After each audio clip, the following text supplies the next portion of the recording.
paceļ augšā. No apakšas. Es viņu paņemu redziet, kur ir tā maliņa. Un viņu paceļu uz augšu. Es viņu izzedu.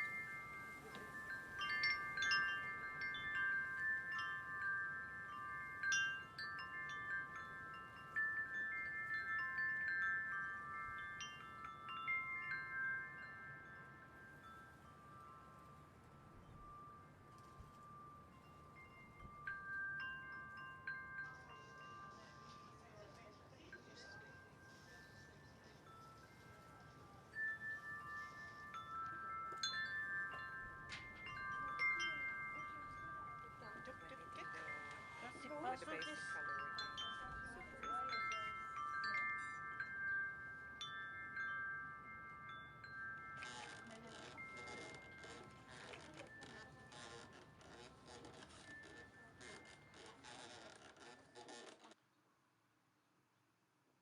isn't it?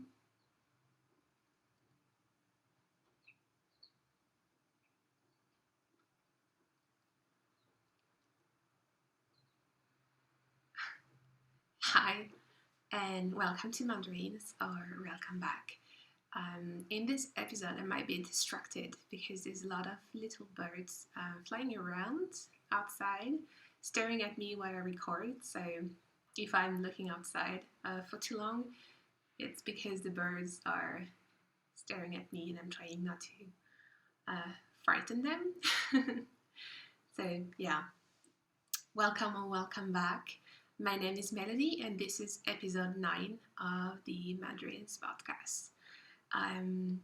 Oops. This week has been so different compared to the previous weeks because the weather has been so weird. When I woke up this morning, it was actually snowing. It's the end of March, and this is ridiculous. It's raining at the moment, and it's going to rain for the whole week. So yeah, I don't really like grey weather. When it's 1 or 2 days in a month or in a long time, it's totally fine. I like rain a lot, and it enables the greens, the flowers to grow, so it's a cycle, and that's really, really important. But when you have long days with rain and it's grey inside, you can see how dark it is. That's why I'm recording most of the time in front of the window, so it's not that dark, but yeah. So yeah, what I do most of the time when it's really grey like this and I need to change the environment, I usually go and work for 1 day in a coffee shop. And last week I was walking around in Riga's Old Town, and I discovered a new place that is so beautiful. There's like small tables inside, a lot of plants, couches, and it's a coffee shop / shop, and yeah, it's located in Riga's Old Town. So there's like big windows, and when you look outside, you can see the pavement and the old buildings. And yeah, when I went there on Friday, it was empty, completely empty.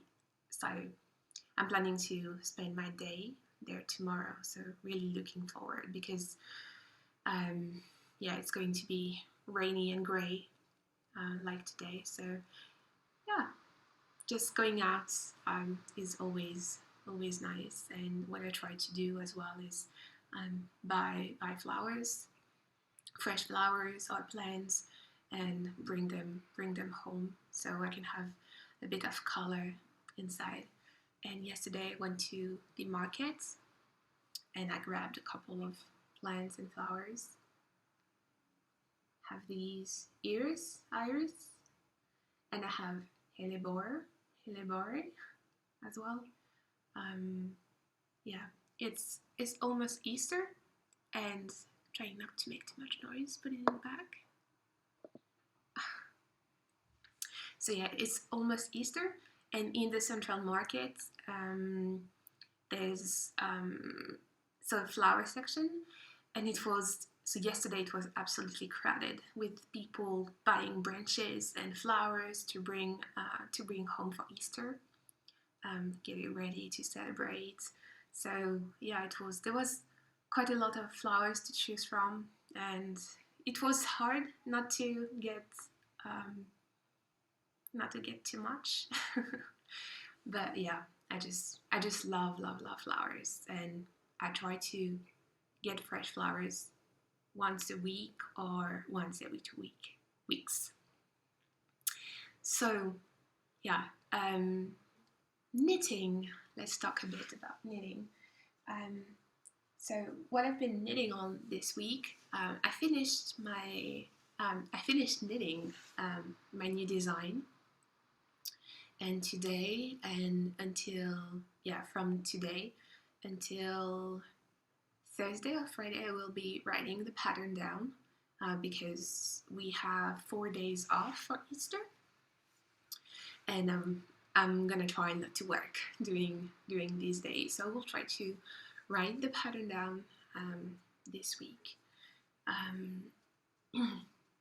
So yeah. So for the pattern, I have used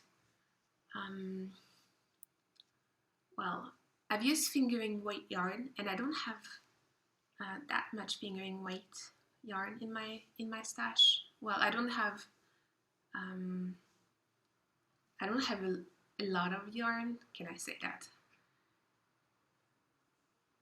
Anyway, I don't have a lot of yarn. I said it. I don't have a lot of yarn in my stash, and well, I didn't have enough yarn to finish the pattern, so I needed to use another yarn to finish it. So at the end I have 2 colors, and this is not the aesthetic that I want for the pattern. I just want to have one plain color, but I ran out of yarn, so I had to use a contrasting yarn to finish it. So it means that I will have to reknit the shawl one more time with another skein. So yeah, I have used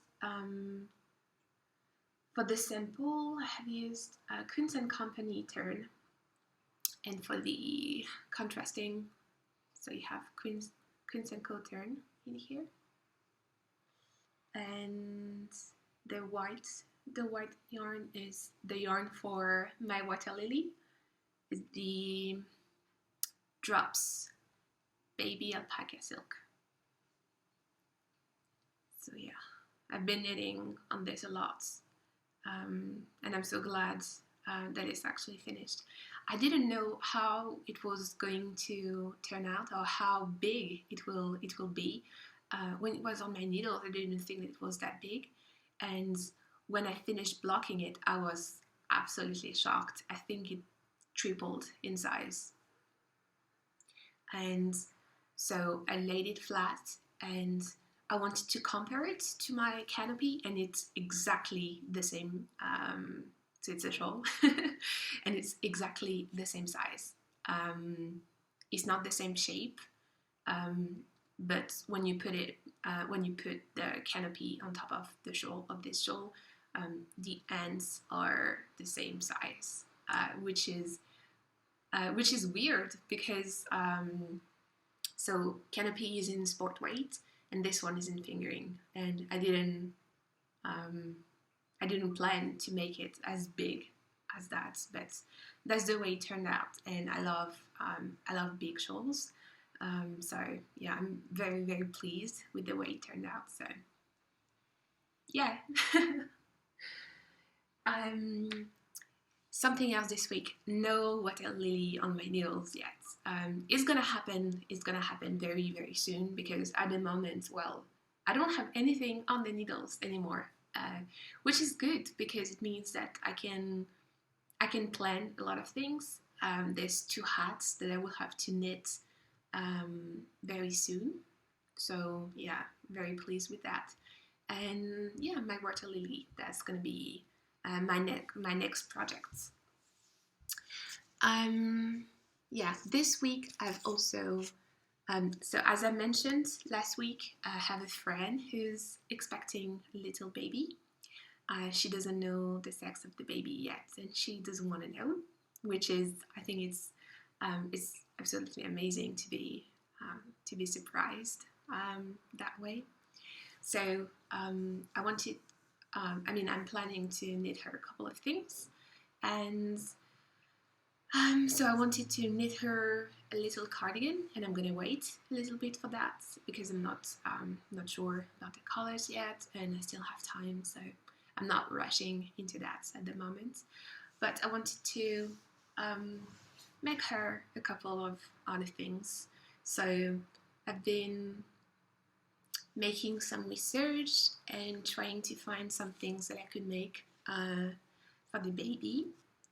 And I've been inspired to make some kind of toys slash brooches, so that the baby can both wear it, or when she or he's going to be a little bit older, wear it on a cardigan, or remove the pin from the brooch and just put the toy in his or her little pockets.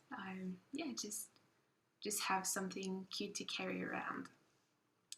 So yeah, I have a couple of ideas, and I've been working on this one at the moment. So I I draw a little bear, and what I've been doing, I have used some yarn. So that's left over from my Strucker sweater. So it's Lopi, so Icelandic wool. And then I have my Latvian / New Zealand wool that I bought for my mittens for the Latvian mitten workshop. So I have these two colors, and so I wanted to have the body of the bear in this color, and then contrasting color for the face, the little face, or the nose and the ears. And what I've been doing, I knit some little squares, and then I've been felting them. So I soak them in water, in very hot water with soap. Then I've been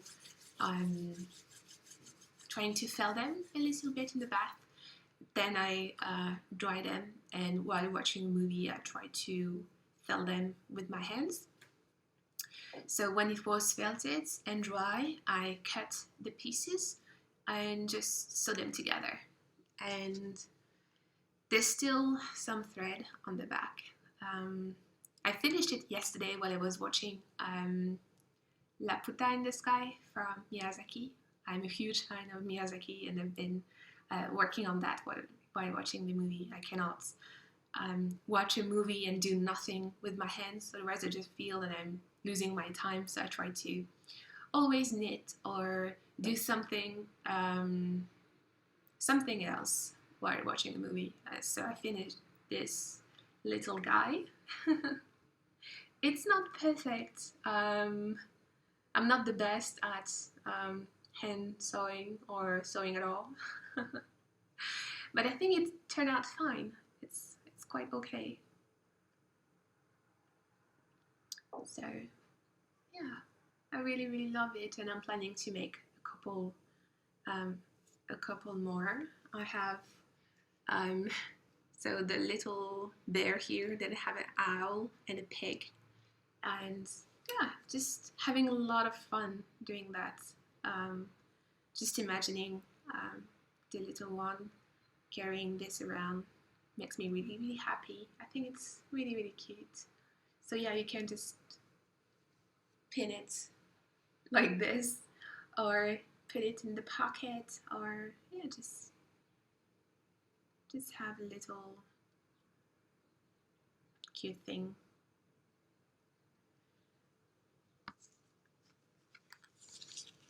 So yeah, that kept me busy for a few evenings, and I'm making another one with white wool, and I think for the face and the ears, I'm not going to use wool, but maybe fabric. I went to the charity shop this week. I've been to the charity shops 2 times. I've been to a vintage charity shop in town, and here, very close, I've been to another charity shop, and I got fabric.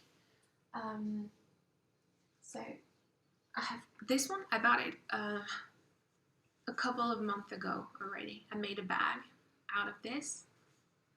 It's quite thick fabric, but I love the livery so much, so much. And I think like if I use like white color for the body, and then this fabric for the ears and the face, it's going to be really beautiful. So I have this. Then I bought cotton. I love cotton. This, just simple, and because I don't know if she's going to have a baby girl or a baby boy, I didn't want to have 2 colors that would be too girly or too boyish. Then I have this one, and this huge one. And I got so all of these 3 for €1.50. It's ridiculous. I might go and get some more, because I know that fabric is really, really expensive. And if I got these, it's also because I really want to learn how to sew and how to quilt. I'm a bit afraid. I'm a bit scared. I have a tiny baby sewing machine like this, and I don't know if it's working, and I don't want to break the machine. I don't know. I'm really scared for some reason to use a sewing machine, but I really, really want to learn. So I got fabric. So maybe it's gonna push me forward to practice a bit. So yeah, and the other main thing that happened this week is the Latvian mitten workshop. So I went there on Friday afternoon, and it was located in the most amazing shop ever. So it was, it took place in the Latvian costume museum. I think that's the way it's called. And so it's located in the old town. So when you get in the shop, there's a lot of traditional costumes and linen clothes and yarn, and of course Latvian mittens. Latvian mittens everywhere, on the walls and on small tables. Some of them were displayed on branches, hanging, and it was just amazing. I have a couple of pictures. I don't know if I will manage to include them in the podcast, but I want to show you a couple of them. You can go on Instagram and check them out.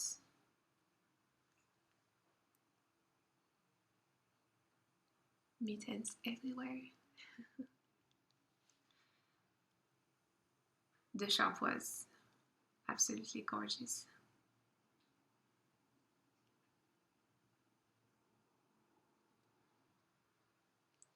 And I don't know if you remember, but in a previous podcast, I show you the Latvian mitten Bible, and it's actually the Latvian costume museum that published or created the book. So when I was there, I was able to see the actual mittens that were photographed in the book. So yeah, it was absolutely beautiful. We learned techniques for 3 hours, but I think I spent maybe half an hour working around in the shop and taking pictures and making small movies because I really wanted to capture the moment. And yeah, so it was absolutely beautiful. We learned a couple of techniques. We learned the Bulgarian cast on. I don't know if you've heard about it. For me, it was quite difficult in the sense that I'm a thrower. I knit English style, so I knit with my both hands. And so the Bulgarian cast on is you cast on with your left hand. So it's like it's more easy for continental knitters. So what you have to do for the Bulgarian cast on, you hold the thread in your left hand, and then you have to move your thumb back and forth and pick the yarn in the back one time, and then you pick the yarn from the back the next time, and then you have to change like this, and it creates some kind of wave, some kind of wave on the cuff. So yeah, we learned this technique. I think you can see it. Yeah, here on the bottom. I don't know if you can see, but it has this. I don't know if I can see this wave here, and that's the Bulgarian cast on. We learned a couple of other things.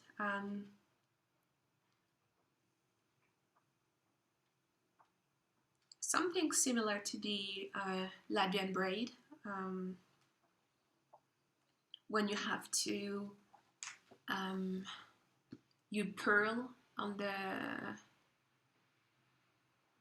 you join. So you start with one color.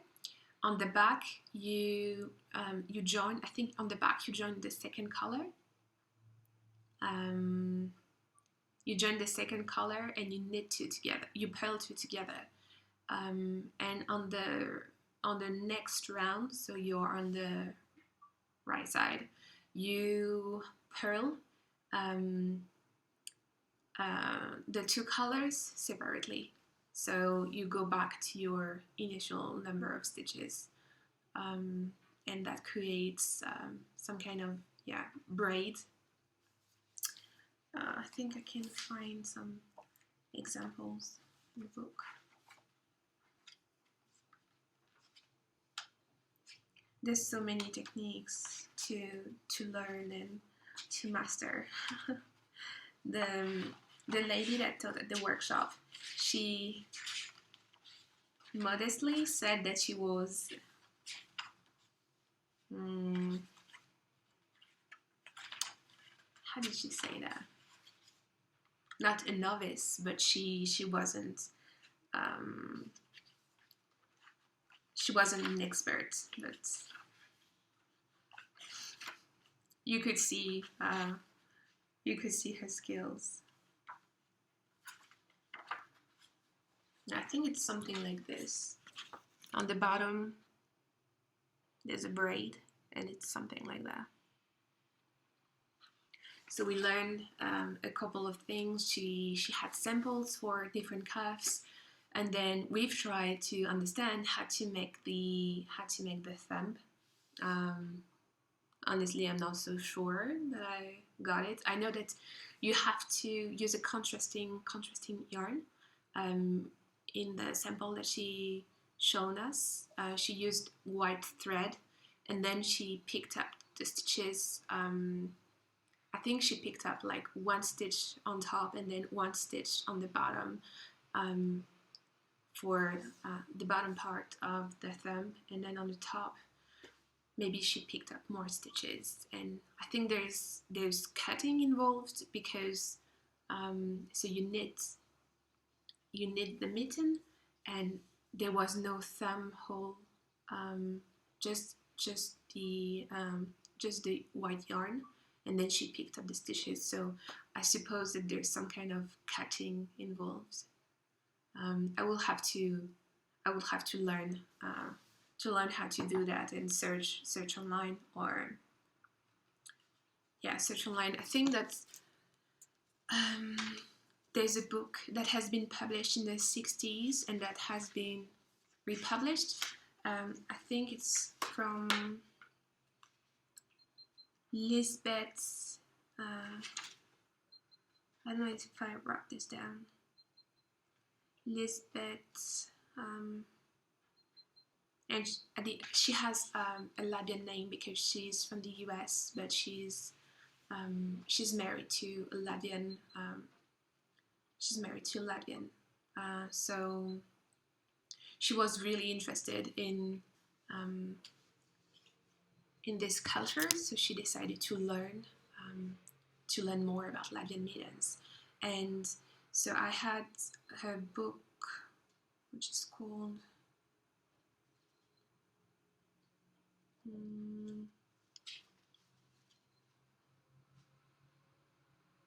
did I write this down?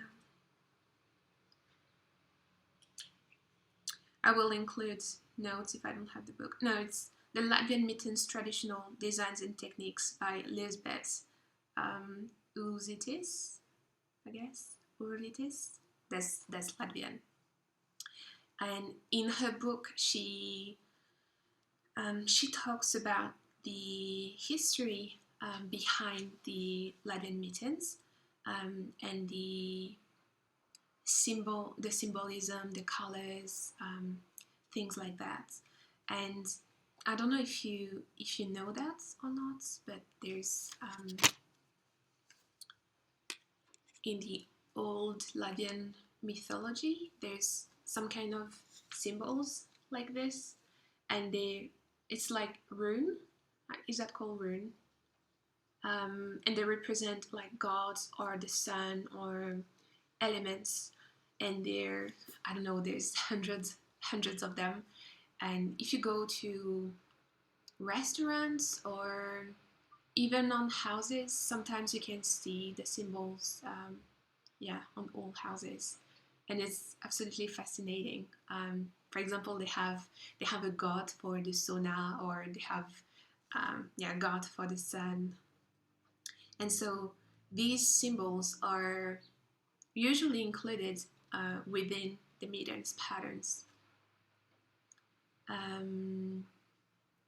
So I wrote down a couple of things. So colors used by agrarian society were either those available from local dye plants or throughout trade with other cultures. So of course they were naturally dyeing the fiber. Throughout Latvia, the colors chosen were green, yellow, red, and blue. They were considered primary, which all other colors were made from. Most of geometric designs seen in Latvian crafts derive from symbols believed to illustrate the traditional mythology of the original Baltic tribesmen. The deras and symbols accompanying the ancient philosophy and mythology. Both mythology and symbol derives from the natural cycles of life. And I wrote down a little poem that I found in the book. There's actually a lot of them.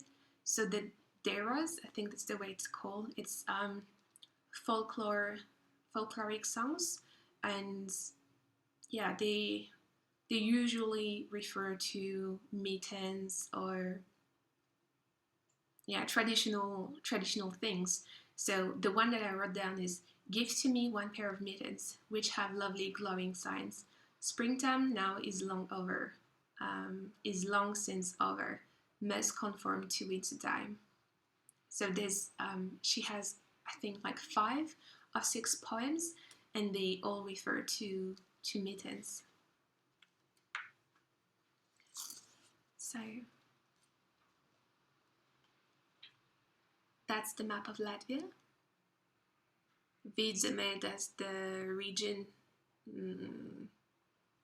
Yeah, that's the region where Riga is, and there's 4 different regions, and each region is divided in smaller parts, and so people used to have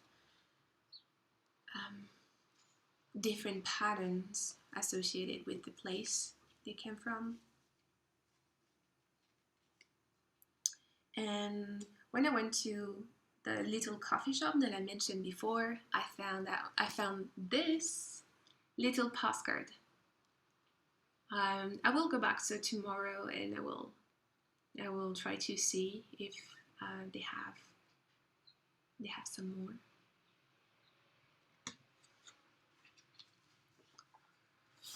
And little birds flying. And so there's one pattern that I'm gonna try to cast on, I think this week or the week after, and it's this one.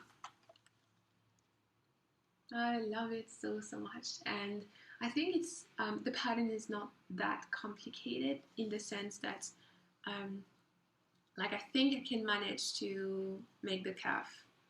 I think there's like pearl stitches and knit stitches, and then there's only 3 colors. I will see if I can manage to to have to knit with 3 colors at once. Something else that I've learned in the workshops, so when you cast on the Latvian mittens, you always cast on with 2 needles. So you hold your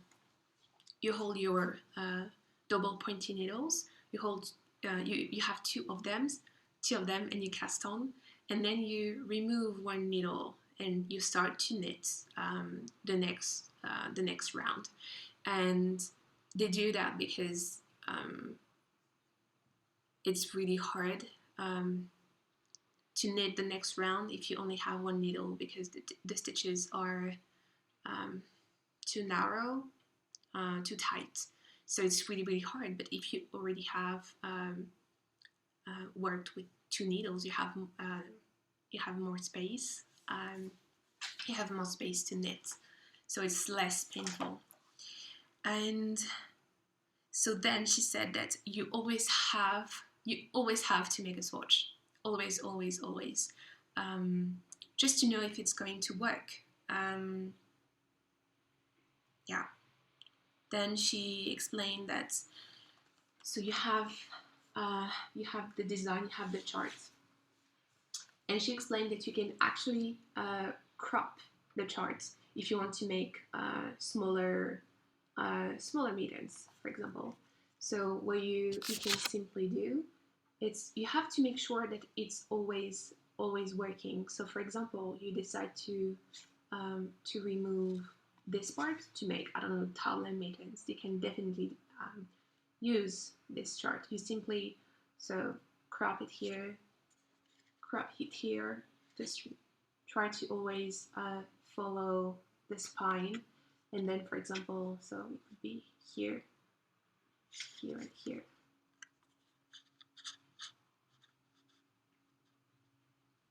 And then you can make different sizes.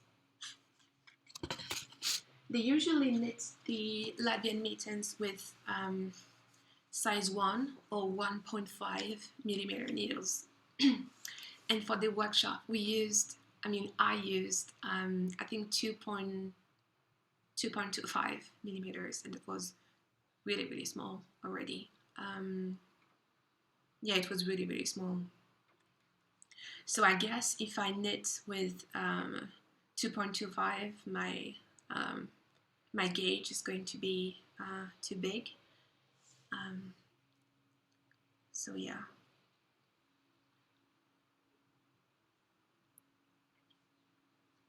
There's still a lot of questions that I don't have answers for. But that's what makes it very, very interesting, I guess, because if it's something easy, it's fun, but maybe less fun when you have to make your research. It means that you really take the time to get into this new craft, and you get to learn more things, I guess. Then for the creases, so she said that you either, it's some kind of twist. I think you kind of twist the stitches to have this braid on top. This is what you have to have. You have to have a braid that shows the decreases. So I think it's at the end of the 4 needles you need to together. I'm not sure. I will have to search. And you end up with 8 stitches on the top, and then you break the yarn and pass it through. And that's the same for the thumb. You have to finish with 8 stitches. If you end up with 1 stitch, it's gonna be too pointy. And she said no knots inside the mittens. She didn't want to see knots at all. So you have to cut the yarn, and then you pass it. You pass it through the pretty stitches, but you don't make knots at all. And of course, you have to pass the yarn through on the back. She said every 5 stitches you have to pass the yarn on the back. Otherwise, you're gonna have a lot of long strands of yarn, and you can catch your fingers in the mittens, and your tension is not gonna be even. So yeah, a lot of things to learn, but that's what's so amazing about Latvian mitten. Is it's not because you're able to knit one mitten that you could say that you know how to knit Latvian mittens, because there's so many techniques from one mitten to another. For example, there's the Bulgarian cast on that you will find on one mitten, and you would not find it on another one. And there's so many different patterns, so many different techniques to learn. It's just amazing.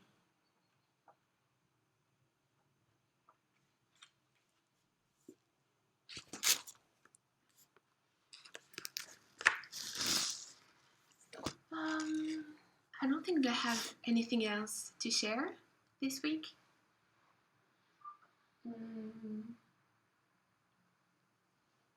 I'm looking around. I don't have yarn to show you. I have yarn in the mail that should arrive maybe tomorrow. So I will try to show it to you later if it's not already on the needles. And yeah, I think that's it for this week. So yeah, so you can find me on Instagram as Mandarines. You can find me on Ravelry as Mandarines. You can send me messages or comments on Instagram. I always love to hear from you. And we have a Ravelry group, which is Mandarines. And yeah, we always have lovely interaction there, talking about different things, patterns and yarn and crafts in general, and yeah, it's just lovely. Yeah, I think that's it for this week, and I will talk to you next week or the week after that. I don't know. I don't have a strict schedule for recording. I do it whenever I feel like it, whenever I want to, when I have things to share, and when I want to share things. So I wish you a beautiful week. I hope that you don't have rain or snow, but that the weather is sunny and beautiful, and that it makes your heart sing. Yeah. So I see you next week or the week after. Happy knitting. Bye.